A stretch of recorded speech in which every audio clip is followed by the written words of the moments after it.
जय सद्गुरु महाराज की जय। सर्व सुंदर साथ की जय। प्रथम लागू दो चरण को, धनिये न छुड़ायो खिन। लाख तली लाल एड़ियाँ, मेरे जीव के ही जीवन। इन पाँव तले पड़ी रहूं, धनी नजर खोलो तुम। पलना वालों निरखूं नेत्रे, मेरे जीव के ही जीवन। मेरे जीव के ही जीवन। प्रणाम जी, सब सुंदर साथ को प्रणाम जी।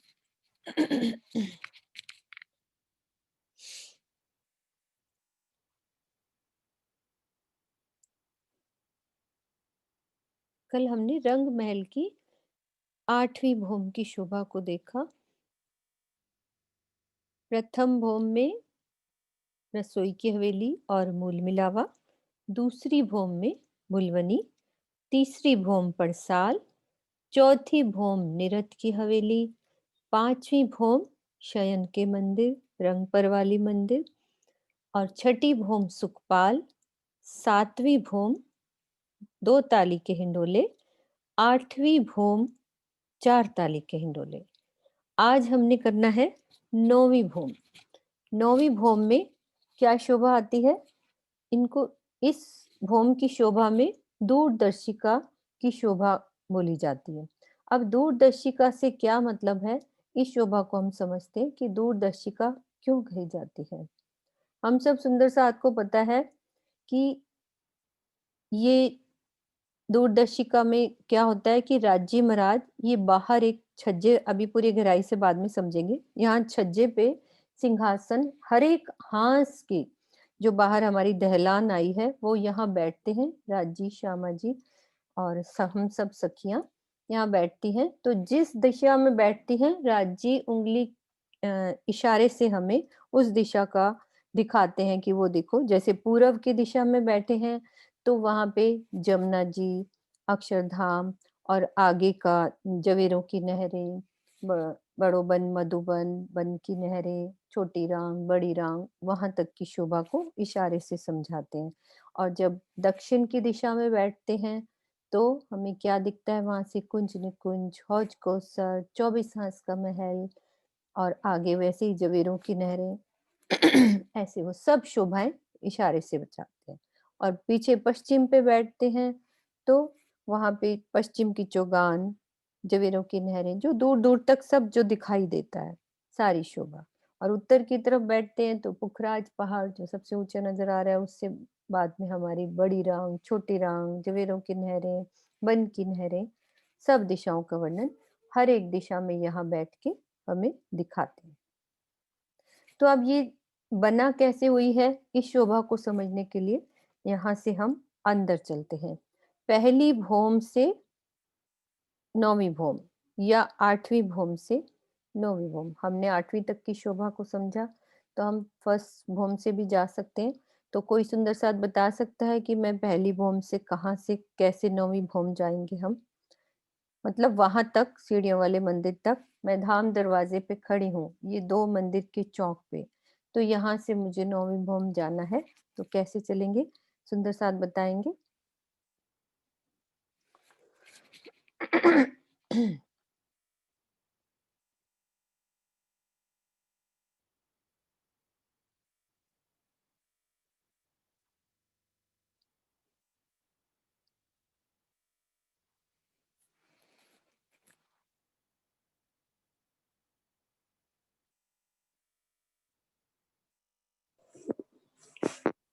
प्रणाम जी। प्रणाम जी, प्रणाम जी। ये हम मेन दरवाजा पार करके एक गली पार करेंगे, हाँ फिर जी। 28 का चौक पार करके उत्तर की दिशा में रसोई की हवेली के साथ सीढ़ियों की हवेली है, वहां से हम ऊपर जाएंगे। थोड़ी सी और बताओ, अपना कैमरा ठीक करो आंटी। थोड़ा सा फेस दिखे, कैमरा चेक करो। अब आप जैसे 28 स्तंभ के चौक को पार किया आपने, हाँ जी। है ना, उसके बाद क्या आया? 28 स्तंभ के बाद दो थंबों की हार और 3 गलियां आई ना। 28 स्तंभ के बाद याद करो अच्छे से, 28 स्तंभ के चौक के बाद एक गली हाँ जी, हाँ जी, ठीक है, बिल्कुल। एक गली आएगी, फिर उत्तर की तरफ जाएंगे हम। अभी कैसे जाएंगे, और बीच में क्या आ रहा है? नहीं, फिर वो चौरस हवेली पे जाएंगे ना। हाँ जी, चौरस हवेली में क्या बना हुआ है, आगे क्या है? 3 पहली सीढ़ियां, चौरस हवेली में क्या है? पहली 3 क्या? सीढ़ियां चढ़ के पहली हवेली चौरस हवेली में चढ़ेंगे। पहली चौरस हवेली, रसोई की हवेली में पहले हाँ। क्या आता है, याद करो। कोई बात नहीं, और सुंदर साथ भी हैं हमारे साथ। पहली रसोई की हवेली में क्या शोभा आती है?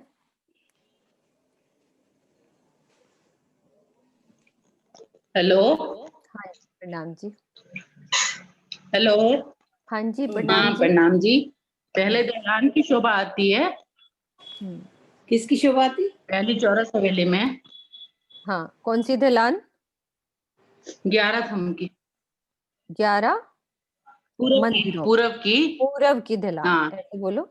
हाँ पूरब की हाँ, ढलान कितने पूरब मंदिर की की? 11 मंदिर की दलान आती है। 11 मंदिर की ढलान। बस उसके बाद आंटी 11। बोलेंगी, सुदेश आंटी बोलेंगी। 11 मंदिर की ढलान को पार किया, उसके बाद? ठीक है। आंटी आप बोलो। अब आप अंदर को घुसा दिया, बाला ने आपको अंदर एंट्री करा दी, 11 मंदिर की ढलान में आप अंदर आ गए। अब कहाँ मुड़ेंगे? फिर उत्तर की तरफ मुड़ेंगे हाँ ना, जी, उत्तर की तरफ हाँ सफेद जी, और वो हाँ जी। श्वेत और रंबे, बीच में वो सीढ़ियों का मंदिर है। अब देख लो, हम यहाँ सुंदर साथ, तू भूलेगी तो मैं तुझको बता दूंगी, मैं भूलूंगी तो तू मुझको बता देगी। तो हमने चलना तो इकट्ठे ही है, सब बाजू अपनी एक दूसरे की हाथ पकड़ के, कि चलो यहाँ पे रास्ता भूल गए, अब हम चलते हैं मिलके। फिर उसके बाद फिर से हम साथ श्याम वाले और श्वेत रंग के बीच में सीढ़ियों की है ना, वहां से हम ऊपर जाएंगे। ऊपर जाएंगे 9वीं भौम में, बिल्कुल ठीक। बस ये रास्ता थोड़ा सा पता होना चाहिए। अब हम चलते हैं 9वीं भौम की शोभा को समझते हैं, अंदर चलते हैं अब हम।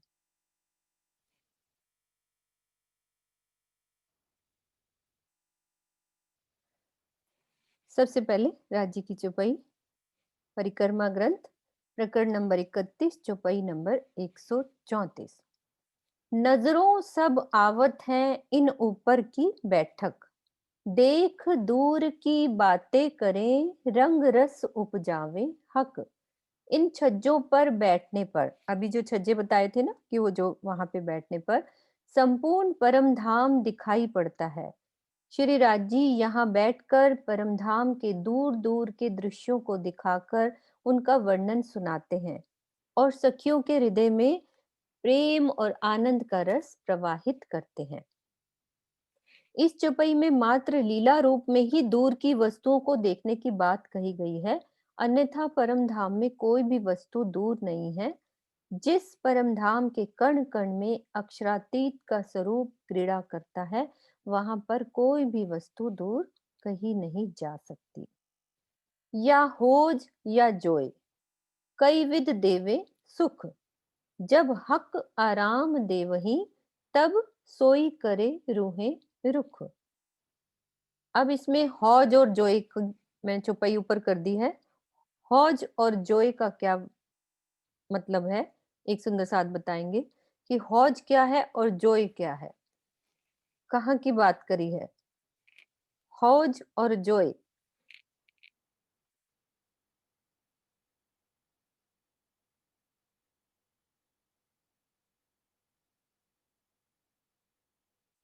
बहुत सुंदर साथ वाणी पढ़ते हैं, देखो कितना झट से जवाब आए हैं सुंदर साथ के। हौज और जोय। किरण जी अनम्यूट कीजिए।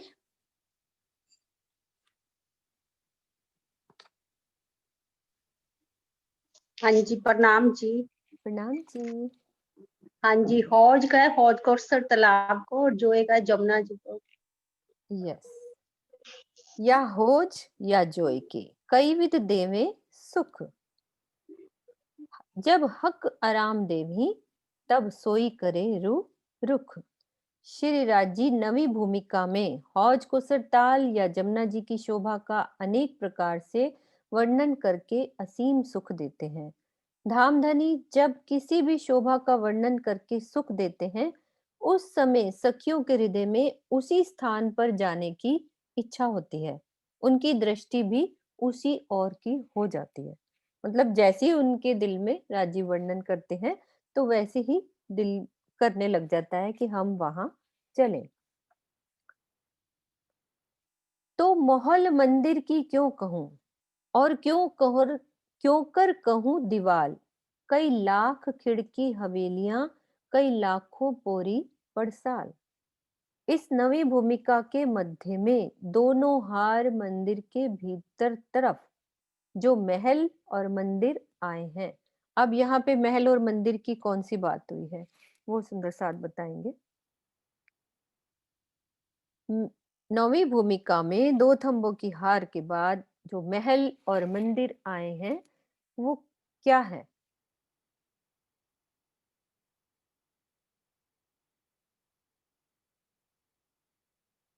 महल और मंदिर कहाँ की बात कर रहे हैं राज जी? प्रणाम जी सुंदर साथ जी। प्रणाम प्रणाम जी। जी। प्रणाम जी। महल तो पंच महलों को कहा गया है, पंच महल को। और मंदिर जो दो मंदिरों की 6,000 मंदिरों की दो हारें आई हैं, वो मंदिर कहे गए हैं। हाँ, ये भी ठीक है। बस वो मेरे को ये पता करना था कि भाई सुंदर साथ को ये पता है कि दो थंबों की हार के बाद जो अपने महल और मंदिर आते हैं, महल और मंदिर हम्म, वे अपनी अलौकिक छटा से, उसमें हम वो भी कह सकते हैं ना कि हमारी जो हवेलियां महल चल हवेलियों रहे में, हाँ हैं, जी। हवेलियां हाँ जो जी। चल रही हैं, हवेलियों में मंदिर भी हैं। जैसे एक हाँ बड़ी जी, हवेली हवेलियों है, में। चौरस हवेली, उसके अंदर भी हाँ जी, मंदिर है।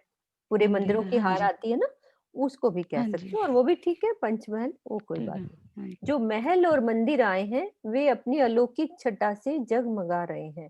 अब ये पूछने का हमारा ये होता है कि हम सब सुंदर साथ वाणी पढ़ते हैं, तो अब हमें समझ में आएगी कि मोहल मंदिर की कहाँ की बात हो रही है, क्योंकि अब हमने समझ लिया है कि 9 फिरावे आते हैं, चौरस हवेली, गोल हवेली, सारी हवेलियों के, तो उनका पता लग जाता है कि मंदिर की कहाँ की बात हो रही है। वे अपनी अलौकिक छटा से जगमगा रहे हैं। इनके थंबों पर बनी हुई बेलों, फूलों तथा पंखुड़ियों की शोभा अनुपम है। इस संसार की बुद्धि से नवी भूमिका के थंबों पर बनी हुई लताओं के एक पत्ते की भी शोभा का वर्णन हो पाना संभव नहीं है।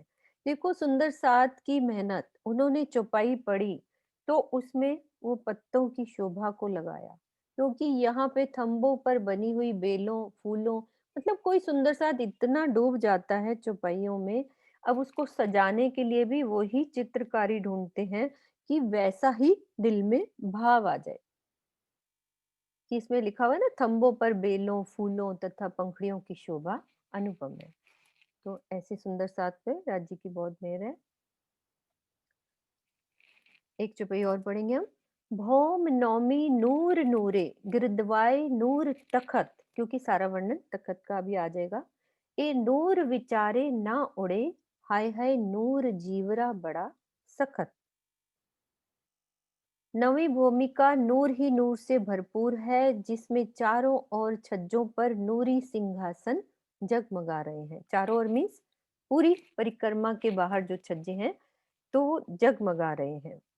हाय हाय मेरी यह नूरी जीव बड़े कठोर हृदय वाला है, जो परम धाम की शोभा का विचार करके भी संसार को छोड़ नहीं पा रहा है। अब जीव को भी नूरी कह दिया, नूर जीवरा।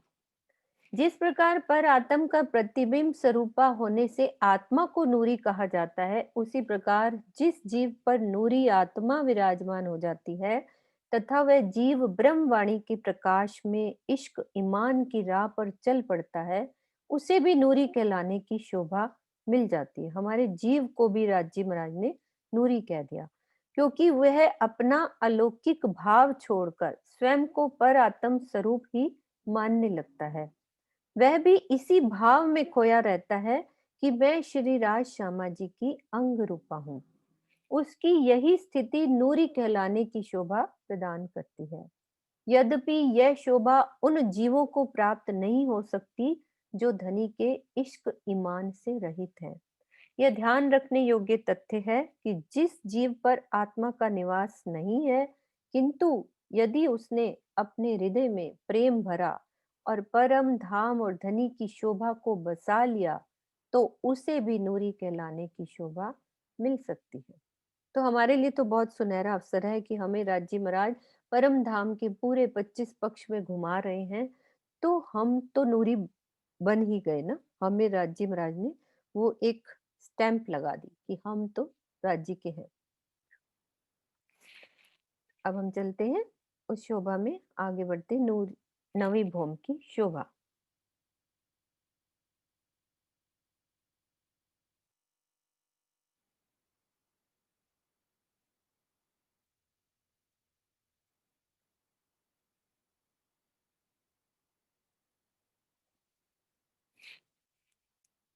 पॉज कर दो सर।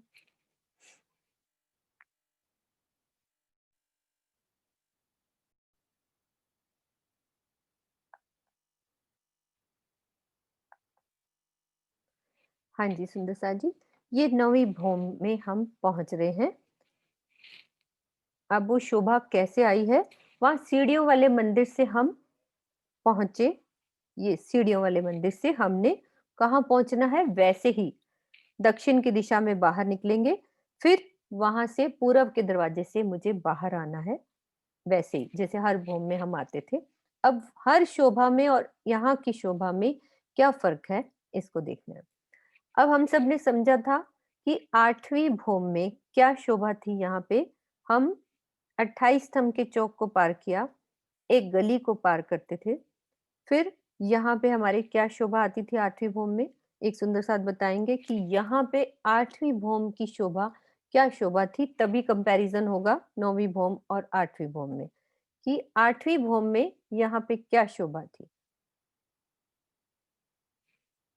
8वीं भौम में क्या शोभा थी, यहाँ पे हम जैसे 28 स्तंभ के चौक को पार किया, एक गली को पार किया, तो क्या शोभा थी वहां पे।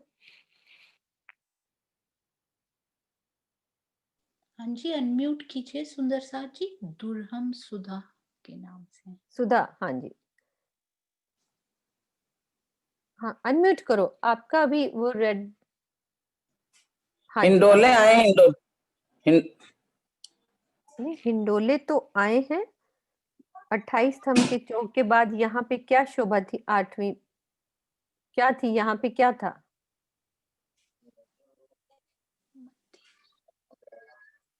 कोई बात नहीं, और दूसरे सुंदर साथ से पूछो।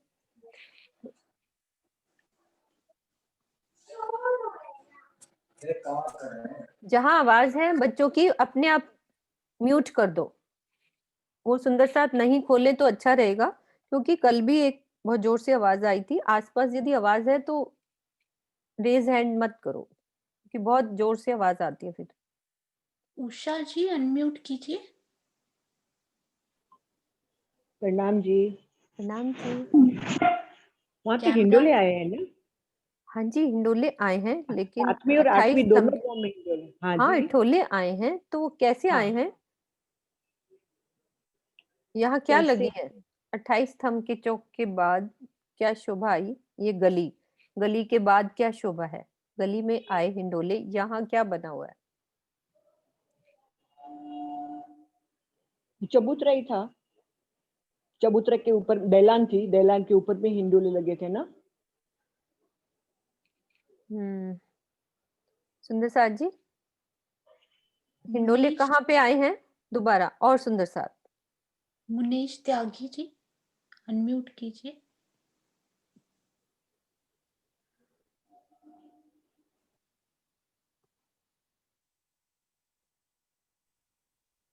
हाँ जी, प्रणाम जी। प्रणाम जी। 6000 मंदिरों की हार। हाँ जी, देखो हिंडोले कहाँ सुंदर साथ बोल रहे थे, ये मैं 8वीं भौम में ले आई हूँ सुंदर साथ को। 28 स्तंभ के चौक को पार किया, मैं यहाँ की बात कर रही हूँ। इस जगह पे हम 28 स्तंभ के चौक की बात कर रहे थे, यहाँ हिंडोले आ गए, फिर उसके बाद क्या है, मंदिरों की हार है ना, वैसे ही सेम है। 8वीं भूमि में हिंडोले कहाँ आए हैं, 2 थंबों की हार 3 गलियों में। उसके बाद क्या आएगा, फिर मंदिरों की हार, ये वाली।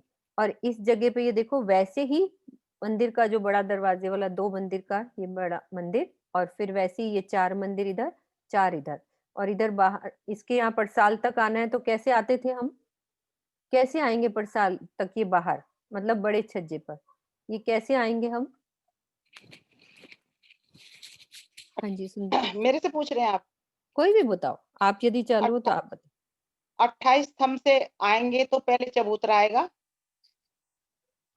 फिर दहलन आएगी, फिर पड़साल आएगी। 8वीं भूमि में सुंदर साथ जी, हम 8वीं 8वीं भूमि की बात, अच्छा हाँ 8वीं जी, भूमि में, हाँ जी। 8वीं भूमि में तो ये 28 स्तंभ का महल आएगा, हम्म, फिर ये 1 थंबों की हार और फिर पड़साल। यहाँ थंब है, यहाँ यहाँ क्या पे है 8वीं भूमि में? ये तो 6000 मंदिरों की हार आ रही है ना। हाँ तो यही तो बोलो आपकी 8वीं भूमि में, यहाँ पे हाँ अंदर जी, हाँ घुस जी, गए हम, इन मंदिरों में हाँ, घुस गए, फिर क्या हाँ जी, होगा हाँ जी, यहाँ तक आने के लिए हम? हाँ जी, हाँ जी, 6000 फिर मंदिरों की हार है। हाँ तो यहाँ से पड़साल, इधर आओ ना बाहर छज्जे पर, हाँ जी, इसको हाँ जी, पड़साल फिर मत पढ़ो। पड़साल। हाँ, यहाँ हाँ पे जी, कैसे आएंगे हम इन मंदिरों से? ये 28 स्तंभ के चौक से जब आएंगे यहाँ, तो ये बीच में ये दरवाजे से होके पूरब की तरफ मुंह करके फिर हम्म, बाहर आ जाएंगे। सीधा ही बाहर आ जाएंगे कुछ और ये सुंदर साथ? 28 स्तंभ के चौक से एक गली को पार करेंगे ना, हाँ हाँ, मैं एक मंदिरों गली के को। अंदर से बात कर रही हूँ कि आप मंदिर में पहुंच गए, अब यहाँ पे हाँ आओ। जी, हाँ जी, और सुंदर साथ, और कोई सुंदर साथ? बिल्कुल नहीं भूलना, एक जैसी शोभा बताई हुई है, दूसरी भूमि से लेकर 8वीं तक, बीच में एक तीसरी थोड़ी अलग है। प्रणाम जी। मंदिर आए हैं 6000 मंदिरों के द्वारों से सीढ़ियों द्वारा प्रसाद में आ जाएंगे। कितनी सीढ़ी ऊपर चढ़ेंगे? 3 सीढ़ी ऊपर चढ़ना है, 3 सीढ़ी ऊपर चढ़ के, और हाँ, मंदिरों के दरवाजे से 2 दरवाजे हैं ना, दोनों दरवाजे से 3 सीढ़ी ऊपर चढ़ के प्रसाद में आ जाएंगे। आगे दीदी, मनीष दीदी, आपका वैसे नाम, हाँ समझ में आ गई ना, 3 सीढ़ी ऊपर चढ़ेंगे फिर हम यहाँ पहुंचेंगे, ठीक है ना, ये हमें पता होना चाहिए। ये 8वीं भूमि में। अब देखते हैं 9वीं भूमि में क्या फर्क है।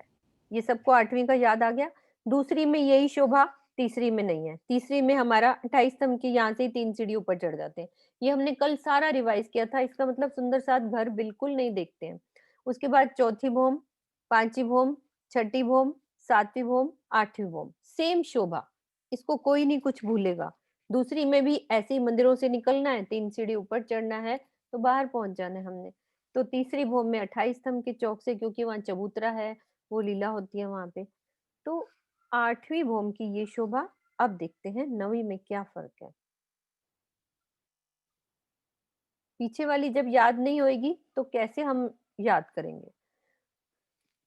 अब मैं 28 स्तंभ के चौक पे हूँ, अब क्या होगा, ये पहले इधर का देखते हैं। 28 स्तंभ के चौक के बाद पूरा एक कमर भर ऊंचा चबूतरा गोलाई में घेर के उठ जाएगा। पूरा गोलाई में कमर भर ऊंचा चबूतरा घेर के उठेगा, सारा, सारे का सारा, ये वाला पूरा कमर भर ऊंचा चबूतरा। अब यहाँ पे जो हमारे नीचे मंदिर की एक हार आती थी, मंदिर की 6000 मंदिरों की जहां हार आती थी, और इधर दरवाजा, बड़ा दरवाजा, 4 मंदिर इधर, 4 इधर, ये सब कितना ऊंचा हो गया, कमर भर ऊंची जगह हो गई। और चांदों के द्वारा सीढ़ियां पहली गली में उतरती हुई, ये चांदा दिख रहा है, पहली गली में चांदों के द्वारा सीढ़ियां इस गली में उतरेंगी, हर एक मंदिर वाले हाथ में, हाथ से मतलब जितनी मंदिर की जगह एक लेते हैं उस जगह पे। और यहाँ पे जो 6000 मंदिर की एक हार आती थी, वहां पे मंदिर नहीं आए हैं, सिर्फ पश्चिम वाली दीवार आएगी ऊपर तक, मतलब 10वीं तक, पश्चिम की दीवार, और उस दीवार में एक एक दरवाजा अंदर आने के लिए। जैसे ये इतनी जगह हमारी एक मंदिर की है, पीछे वाली दीवार उठा दी सिर्फ, और उसमें लगा दिया एक दरवाजा, और है ये कमर भर ऊंचा चबूतरा। चबूतरे से चांदे के द्वारा 3-3 सीढ़ियां इस पहली गली में उतारी। 9वीं भूमिका में दोबारा समझते हैं क्या फर्क है। यहाँ पे किनार पे जहां 6000 मंदिरों की जगह थी, वहां पे कमर भर ऊंचा चबूतरा 6000 मंदिर का लंबा, यानी कि गोलाई में घेर के एक चबूतरा उठ गया, कमर भर ऊंचा। तो जो कमर भर उठेगा तो उसकी सीढ़ियां भी तो गली में उतारेंगे ना, और वो सीढ़ियां कैसी उतरी हुई हैं? चांदे के द्वारा सीढ़ियां उतर गई।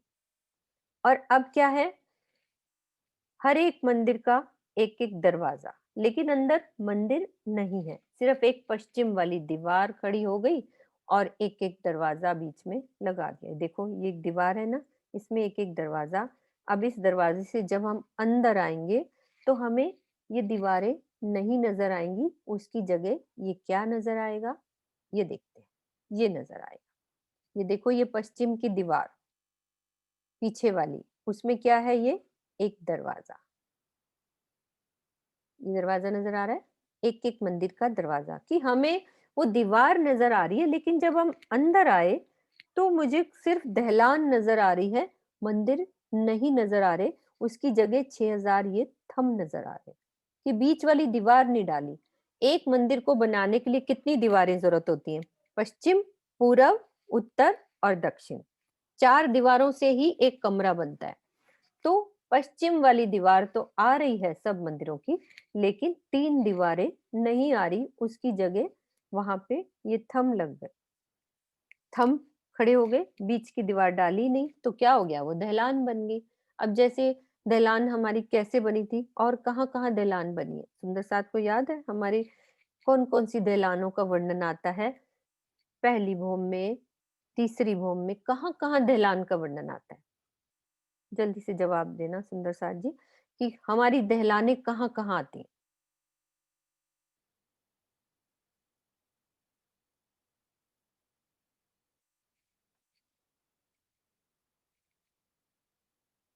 सरोज आंटी अनम्यूट कीजिए, और कैमरा भी। कैमरा जरूर ऑन रखो सब।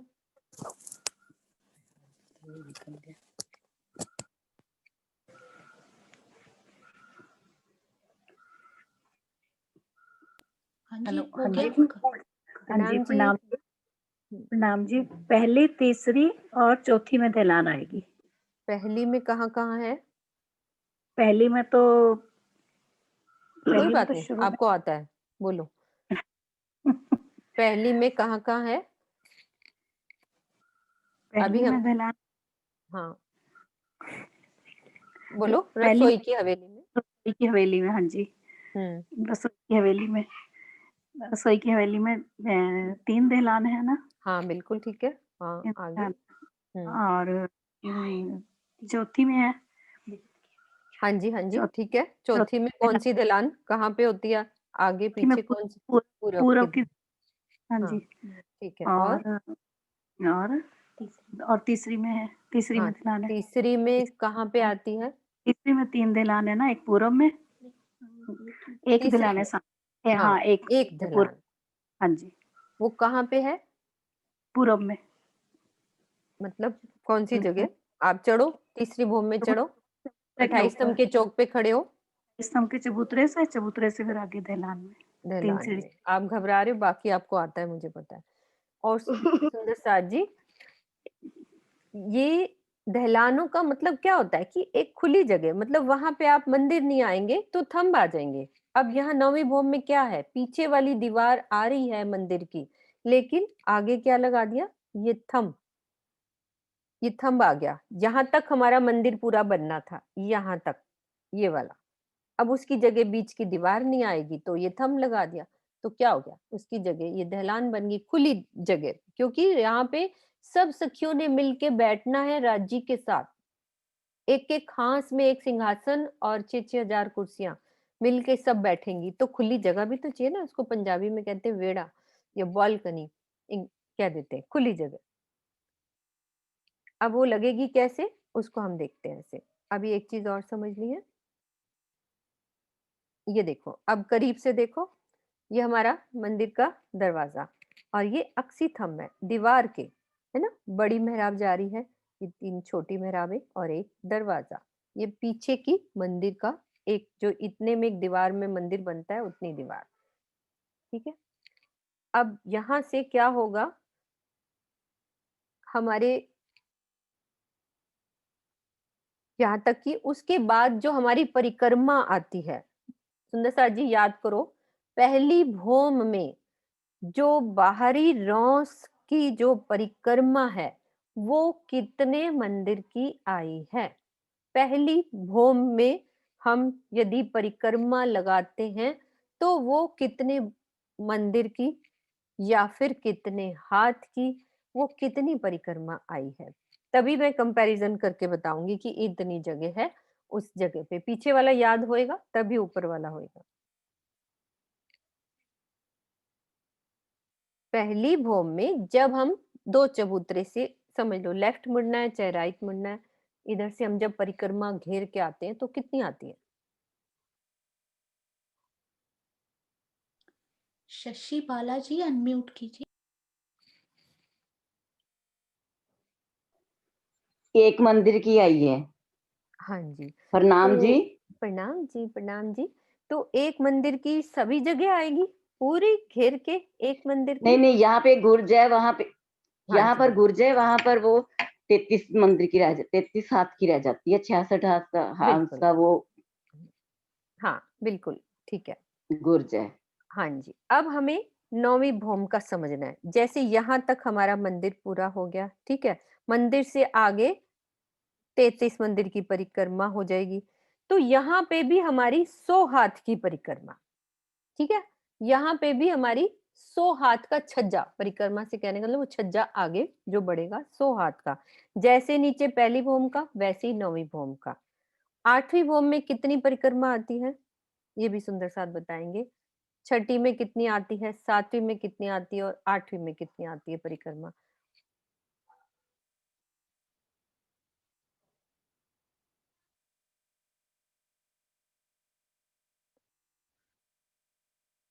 कितनी परिक्रमा आती है।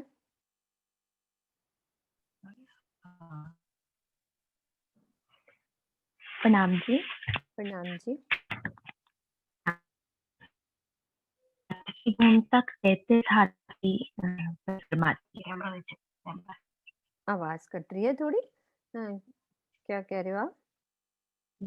दूसरी से 8वीं भूमि तक 33 हाथ की परिक्रमा आती है। ठीक है, ठीक है। दूसरी से 8वीं तक 33 हाथ की परिक्रमा। हाँ जी, यही बोला ना आपने। हाँ बिल्कुल हाँ सही जी, है। हाँ जी। दूसरी से 8वीं तक 33 हाथ की परिक्रमा। ये देखो हमारी, अब इससे बहुत अच्छा समझ में आएगा।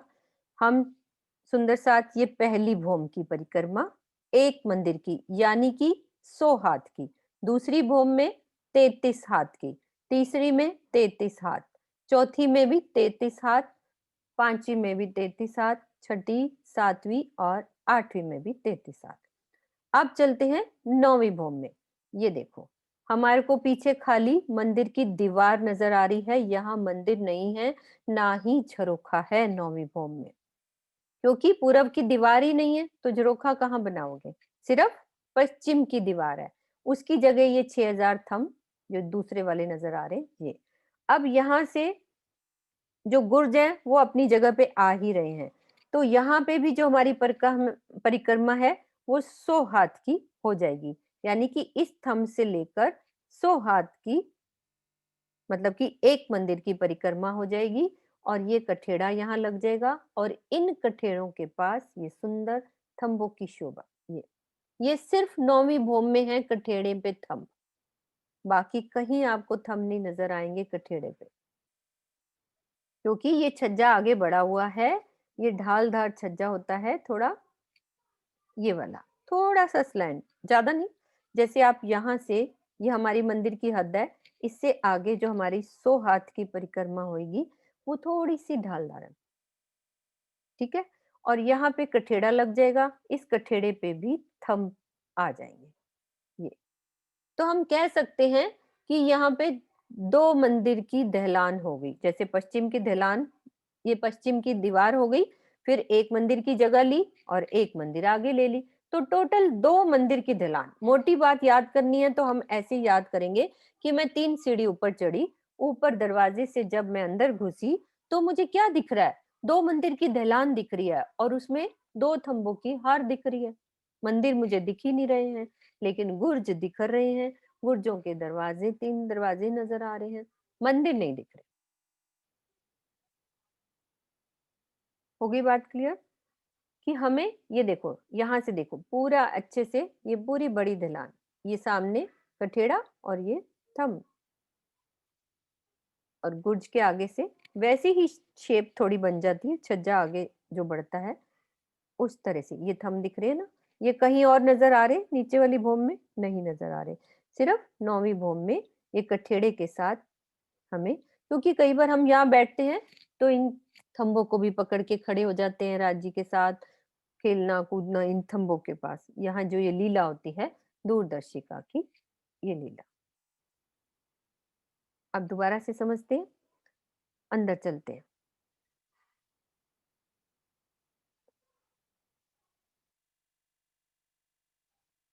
सब सुंदर साथ को जो बात नहीं समझ आए अच्छे से देखो।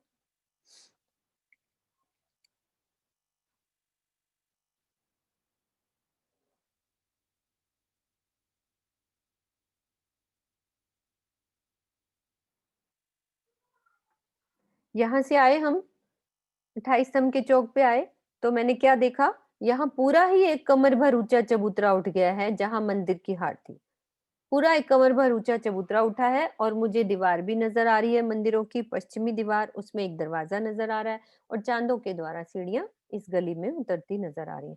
जब मैं अंदर घुसी तो क्या देखा, यहाँ तो मंदिर है ही नहीं, ना उनकी उत्तर की दीवार है, ना दक्षिण की दीवार है, ना पूरब की दीवार है। सिर्फ उसकी जगह 6000 थंब मुझे जो मंदिर की दूरी पर आए हैं वो थंब नजर आ रहे हैं, और सुंदर ढलान। अब यहाँ से आगे फिर से एक हमारा परिक्रमा, यहाँ पे भी 100 हाथ की, यानी कि एक मंदिर की आगे ढालदार छज्जा हो गया या परिक्रमा कह लो, और उस किनार पर ये थंब, ये मेहराब दिख रही है ना, किनार पर कठेड़ा और कठेड़े पे थंब नजर आ रहे हैं। तो ये मंदिरों की शोभा हो गई।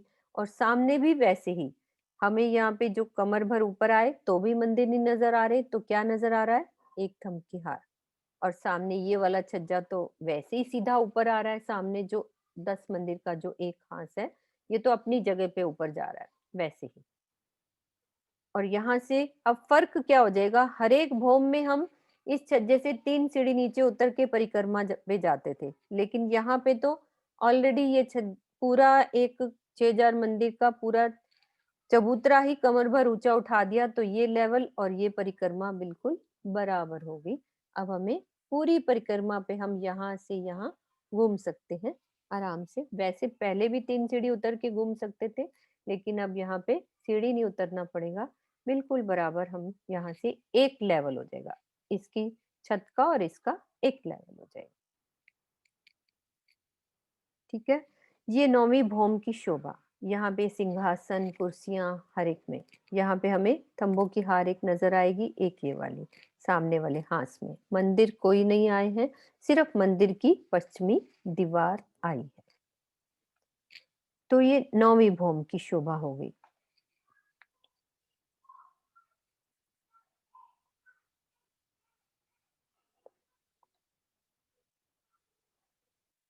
आगे से मैं दिखा रही हूँ, आगे वाले हांस की शोभा ये देखो, इस तरह से ये सामने वाले,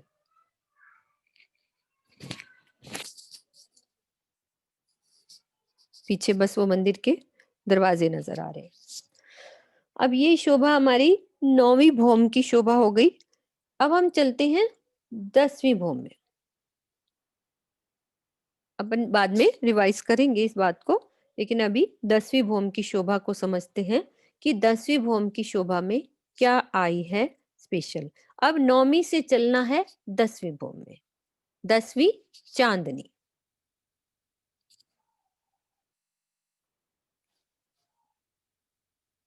दसवीं चांदनी की शोभा, उसकी हम पहले चौपाई पढ़ेंगे।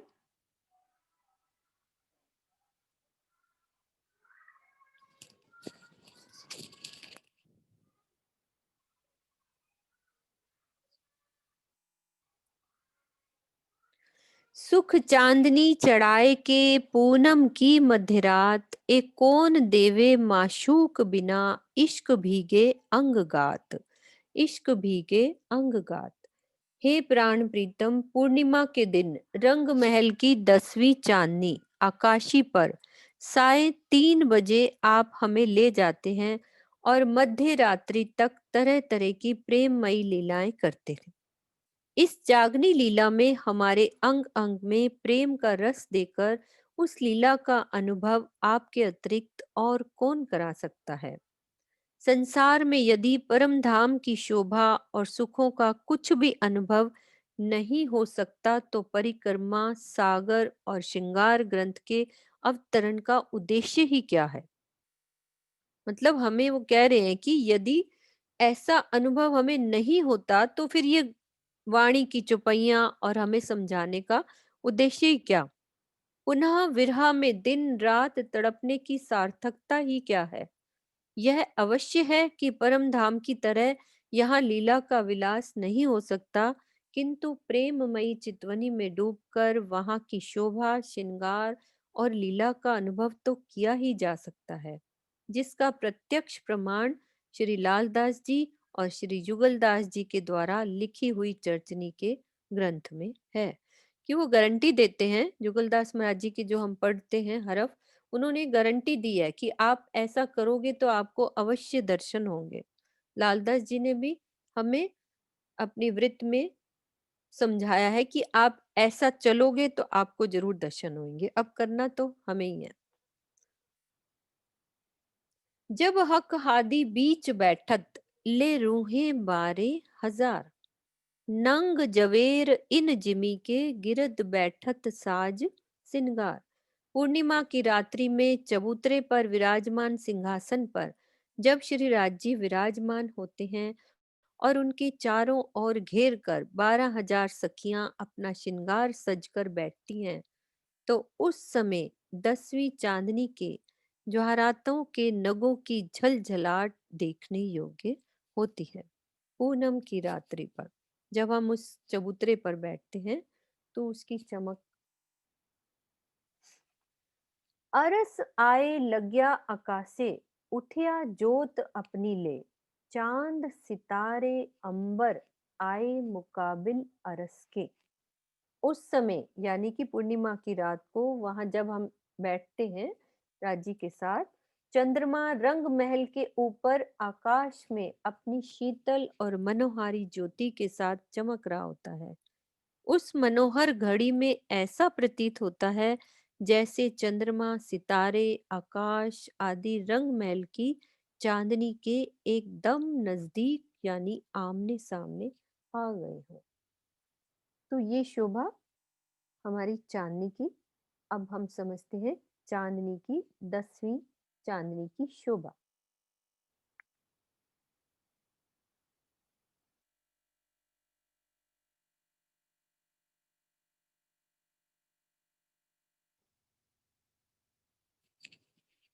ये मध्य की चबूतरे की बात कही गई है, ये वाले मध्य की चबूतरे की। 10वीं आकाशी। सबसे पहले हम सेंटर वाले चबूतरे की बात करेंगे। सब सुंदर साथ अब क्वेश्चन देने के लिए अच्छे से तैयार हो जाओ कि हमारे रंग महल में पहली भौम में सबसे सेंटर में क्या आया है।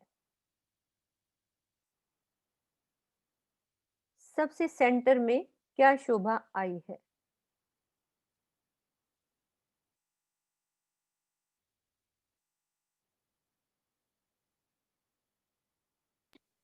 विजय जी अनम्यूट करें। सेंटर में 9 चौक आए हैं। हाँ जी, और फिर फुलवारी की शोभा आई है। 9 चौक के चार पानी के आसपास क्या है विजय दीदी। 9 चौक के पास फुलवारी की शोभा आई है और पानी के स्तून है 4। हाँ, ये वाला पानी के स्तून, ठीक है। हाँ जी। इतनी बात हाँ। का अब हम यहाँ पे समझते हैं, क्योंकि हमें सेंटर पता लग गया कि रंग महल के सेंटर में 9 चौक और पानी के स्तून। अब जो नीचे से पानी के स्तून आ रहे हैं और जहां ये 9 चौक हैं, उसकी जगह यहाँ पे कमर भर ऊंचा गोल चबूतरा यहाँ पे, और जो पानी के स्तून है ऊपर आके ये खुल जाएंगे यहाँ पे उसी जगह पर, यानी कि उसके बिल्कुल सिर पर ये गोल चबूतरा, और ये पानी के जो नीचे से स्तून आ रहे थे वहां पे हमारे चहबच्चे बन जाएंगे। सुंदर कमर भर ऊंचा चबूतरा, उसमें जल पूरा खुल जाएगा, फिर कठेड़ा लगा हुआ है, तो ये शोभा सेंटर की बन जाएगी ये। और साथ में जो फुलवारी की जगह थी वहां पे ये वो जगह ले ली उन चहबच्चों ने, क्योंकि चहबच्चे बनेंगे तो वो जगह भी उन्होंने ली है आसपास की। वहां 3 सीढ़ियां नीचे उतरी हैं यहाँ इस चबूतरे की, तो ये जगह पूरी ले ली।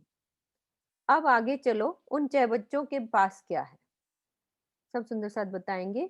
चहबच्चों के बाद क्या शोभा आती है?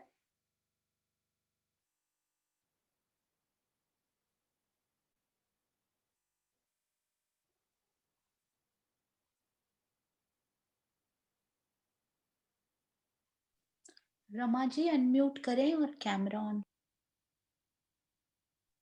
प्रणाम जी। प्रणाम जी। दीदी बगीचे आए हैं वहाँ पे ना, फुलवारी हाँ आती है नीचे से ही वो हाँ, 28। बगीचे के आगे बताओ। फिर पंचमहल वो आते हैं, पंचमहलों की फिरावा हाँ आता जी, है। हाँ जी, हाँ जी, पंचमौल का फिरावा। फिरावा। हाँ, यही पूछना था मैंने कि पंचमौल का फिरावा। अब हमने देखना है कि जहां पंचमौल के फिरावे आए हैं वहां पे, एक सेकेंड नक्शा दूसरा डाल लूं मैं। हमारी यहाँ तक की शोभा हुई, उसके बाद जहां पंचमहल के फिरावे स्टार्ट हो जाते हैं तो वहां पर क्या आया है? मेवों के बगीचे, यानी कि जो 5 पंचमहल के 4 जो हवेलियां थी उस जगह क्या आ जाएंगे? यहाँ मेवों के बगीचे। क्या आ जाएंगे? मेवे, जैसे अखरोट, काजू, बादाम, उनके बगीचे, जहां पे पंचमहल आए हैं। ठीक है। उसके बाद कौन सी हवेलियां आती हैं? सुंदर साथ तैयार रहेंगे। उसके बाद कौन सी हवेलियां आती हैं अपनी? कौन कौन सी और हवेलियां हैं?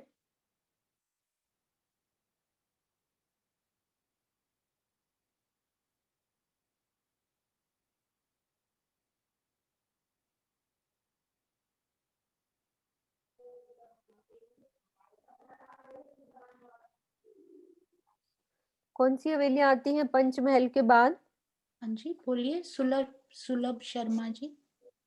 गोल हवेली, उसके बाद फिर चौरस, फिर गोल, इसी तरह 4 8 फिरावे आते हैं उनके। हाँ जी, ठीक है, बिल्कुल ठीक है। ये हवेलियों के फिरावे हो गए। अब हमें ये तो पता लग गया कि जो पंचमहल है वहां पे हमारे कौन से मेवों के बगीचे, और जो गोल हवेलियां, जितनी भी गोल हवेलियां आएंगी वहां पे रंग बिरंगी घास, यानी कि बिल्कुल कलीन की तरह जो रंग बिरंगी कलर्ड जो दूब आती है वो उस तरह से हमारे वो बगीचे आ जाएंगे। और चौरस जो हवेलियां होंगी उनपे सुंदर फूलों के, डिफरेंट मल्टी कलर के फूलों के बगीचे होंगे।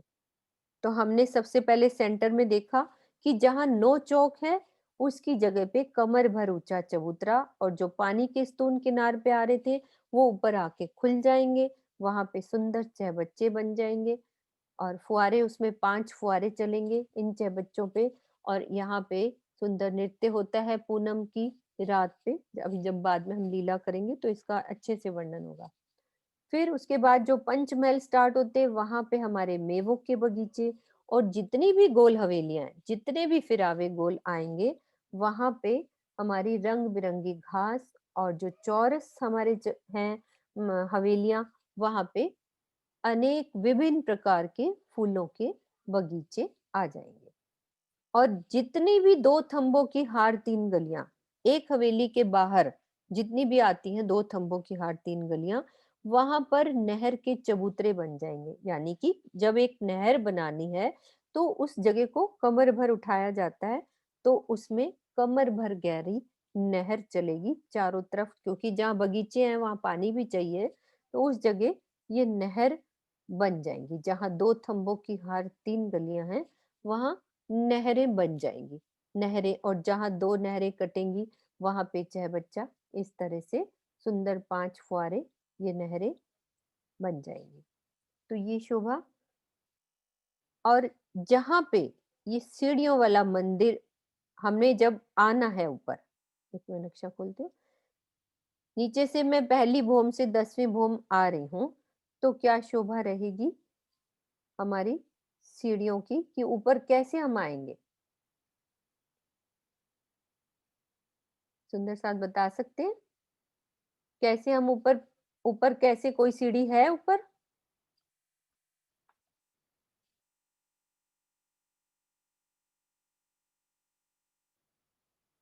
ये देखो, हमारी ये पहली रसोई की हवेली, उसमें सीढ़ी ये जा रही है।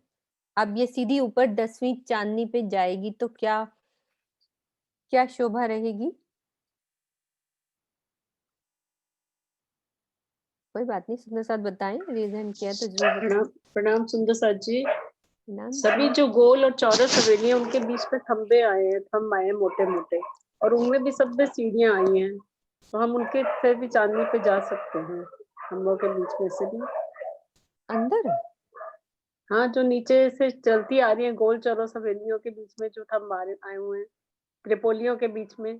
हाँ जी, हाँ, वो तो ठीक है, मतलब वो तो सीढ़ियों लिफ्ट लगी हुई है। हाँ ऊपर जी, छत ये बंद है, तो फिर यहाँ कैसे? यहाँ तो घास है वो और तो उनसे सभी कुछ चेतन है, तो वहां अपने आप खुल सीढ़ी वाली जाएगा। जगह से जगह खुल जाएगी ये और चीज हम ऊपर आ जाएंगे। ये देखो, घास के दूरी बीच है, में से चेतन है, सब कुछ। हाँ ये जी, सीढ़ी निकल रही है, बीच में से निकलेगी। जब हम हाँ ऊपर जी। पहुंच जाएंगे तो वो जगह बगीचा बन जाएगी। प्रणाम जी। प्रणाम जी। ये बीच में जैसे ऊपर हमने आना है, तो वो जगह खुल गई और वहां पे सीढ़ी बन गई। ये देख रहे हो, ये बीच में सीढ़ी बन जाएगी, फिर वापस से पूरा बगीचा बन जाएगा। सब वहां पे चेतन है, उस तरह से हम ऊपर पहुंच जाएंगे। तो 2 थंबों की हार 3 गलियों में हमारी नहरों की हो गई, और पंचमहल पे हमारे मेवों के वृक्ष हो गए, गोल हवेलियों पे रंग बिरंगी घास हो गई, और चौरस पे फूलों के बगीचे। अब बाकी की शोभा सामने की रह गई। सामने की शोभा हम अच्छे से बाद में समझेंगे, क्योंकि हमारे 3-4 मिनट है। इतनी शोभा आज कंप्लीट हुई, बाकी आगे किनार पे कैसी शोभा बनी हुई है इसको हम बाद में समझेंगे। अभी जुगलदास महाराज जी की पढ़ते हैं।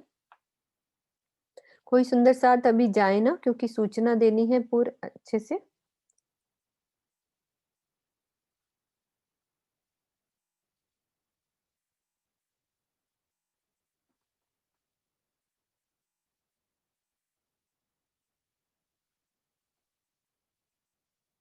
चौथा हरफ याद है सुंदर साथ जी, क्या पढ़ा था?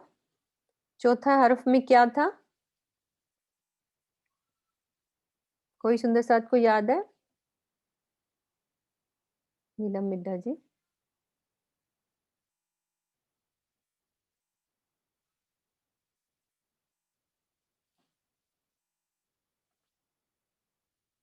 हाँ जी, अनम्यूट कीजिए नीलम मिड्ढा जी। अपने अपने राज्य का दर्शन। हाँ जी, विरह में जब वो अलग हाँ, होती है। जैसे विरह बिन पानी मछली तड़पती है, उसी तरह से उनके दीदार के लिए हमें तड़पना पड़ेगा। तड़पना चाहिए। और क्षण क्षण पल पल प्रेम रस में डूब डूब के अपने प्रीतम की गत मत छवि सूरत को स्नेह रस भरे नैनों से निहारती है। यानी जब अब वह जो दुल्हन है वह क्षण क्षण पल पल बेहद सुख लेती है, और एक नजर में अपने सारे सुख बादशाह प्रीतम पर न्यौछावर करती है।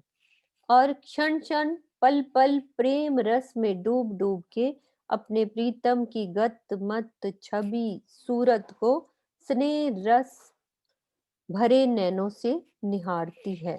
अब ये वर्डों में कितना है कि गत, मत, छवि, और बार बार अंदर बाहर से मुस्कुराती है। जब राजी के उनको दर्शन होते हैं, कोई भी अनुभव, कोई ऐसा नहीं है कि अनुभव कितने तरह के होते हैं, तो अंदर अंदर मुस्कुराती है। और दोनों आपस में मुख से नहीं बोलते हैं, बातें नहीं करते हैं, लेकिन मन ही मन में, दिल ही दिल में सभी सुख लेते हैं। अब ये वो उदाहरण दे रहे थे ना कि वो मायके चली जाती है तो कैसे वो तड़पती है और कैसे बातें करते हैं, उस तरह से ये एग्जाम्पल दे के राजी समझा रहे हैं। और दिल ही दिल में सैन इसारते रमूजे प्यार की बातें हो जाती हैं, और ही दिल में सभी प्रकार की तृप्ति हो जाती है। अब हो सुहागिन जैसा मैंने तुमको यह दृष्टांत दिया है, ऐसी ही गति हरकत तुमको अपने हकीकी माशूक से करनी चाहिए। अब जो उन्होंने उदाहरण दिया कि जैसे विरह में जब विरह में तड़पते हैं तो आपस में जब उनकी अनुभव के द्वारा राजी से बातें होती है, तड़प के बाद जरूर राजी महाराज अपना अनुभव देते हैं, तो जो अनुभव में एहसास होता है, फिर दिल से दिल की राजी की, हम कहते हैं ना, अरे जो मैंने बोला एकदम से वो तो पूरा ही हो गया। कैसे अच्छे अच्छे अनुभव यहाँ पे हर रूह को होते हैं, हर सखी को अपना अपना अनुभव होता है। जिससे भी बात करो सुंदर साथ से, उसके अनुभव अनंत हैं। तो अब हो सुहागिन जैसा मैंने तुमको यह दृष्टांत दिया है, ऐसी ही गति हरकत तुमको अपने हकीकी माशूक से करनी चाहिए, और जागृत निस्बत सुपने में निभानी चाहिए। मतलब हमें अपनी निस्बत को निभाना चाहिए।